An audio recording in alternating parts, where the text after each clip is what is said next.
Section 7. The resilient spirit of Darjeeling, embracing the future. Despite the challenges, the people of Darjeeling approach the determination to overcome adversity. There is a deep respect for their cultural heritage and a commitment.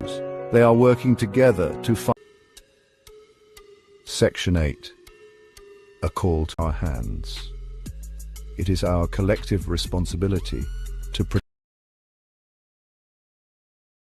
to come. We must support sustainable tourism practices that benefit both. To address climate change and promote the preservation of Darjeeling's fragile and innovation to empower the next richness and warm hospitality. Darjeeling in 2050 is a place of contrasts, where the old and new coexist in a delicate balance. Stronger and more resilient, the tea gardens, though altered, still carpet the hills. The familiar whistle of the toy train continues to echo through the mountains, a symbol of the town's power to shape a better future. A future where progress and peak. Darjeeling is also home to a treasured Darjeeling tea, rainfall and fertile soil. A national obsession, and the demand for tea was insatiable. However, China's sole source of tea at the time held a tight grip on its production and trade.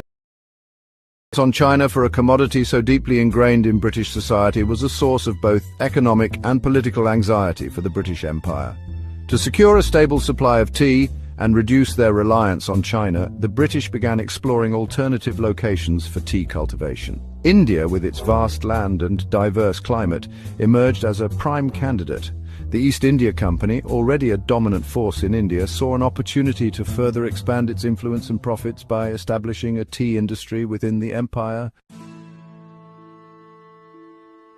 The cool, misty slopes of Darjeeling, with their resemblance to the tea-growing regions of China, caught the attention of the British. In 1835, the East India Company, under the guidance of Dr. Archibald Campbell, a civil surgeon with a keen interest in botany, planted the first experimental tea seeds in Darjeeling. These initial trials proved successful, confirming the region's suitability for tea cultivation. The discovery of tea in Darjeeling marked the beginning of a new era.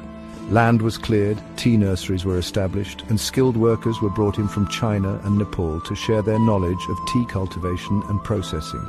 The first commercial tea gardens were soon established, laying the foundation for Darjeeling's tea industry. Section 4. Trials and Triumphs, Early Challenges and Innovations. The early days of tea cultivation in Darjeeling. Weather and lack of infrastructure posed significant obstacles. Planters faced difficulties in transporting tea leaves, finding skilled labor, and adapting Chinese tea-making techniques to the unique conditions of Darjeeling. However, the pioneers experimented with different varieties of tea bushes, developed innovative,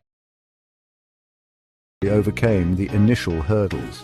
The unique climate and terroir of Darjeeling, combined with the ingenuity of the planters, resulted in a tea with a distinctive flavor profile, delicate, floral and slightly sweet, that set it apart from other teas. Section 5. Shaping the Landscape. Tea and the People of Darjeeling. The rise of the tea industry had a profound impact on the demographics, economy and culture of Darjeeling. Large tracts of land were transformed into tea gardens, attracting workers from neighboring Nepal, Sikkim and other parts of India. This influx of people from diverse backgrounds contributed to the rich cultural tapestry of the region. The tea industry became the backbone of Darjeeling's economy, providing employment opportunities and driving development. However, it also led to social stratification, with European planters at the top of the hierarchy and local workers often facing exploitation and poor living conditions.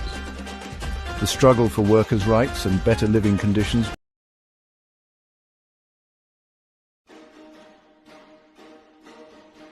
high in is called the Darjeeling Himalayan Railway. People call it the toy train because of its small size. The train climbs steep mountains. It chugs past tea gardens and villages. The toy train is more than just transport. It is a symbol of Darjeeling, It is a reminder of the time when the British ruled India. The train is a UNESCO World Heritage Site. People from all over the world come to ride it. In the 1800s, Darjeeling was a hill station. The British went there to escape the heat. Getting to Darjeeling was hard. It took a long time to travel up the hills. The British needed a better way to reach Darjeeling. They wanted to transport tea and timber from the hills, so they decided to build a railway line. Work began on the railway in 1879. It was a difficult task. The toy train uses a special track. It's called a narrow gauge track. This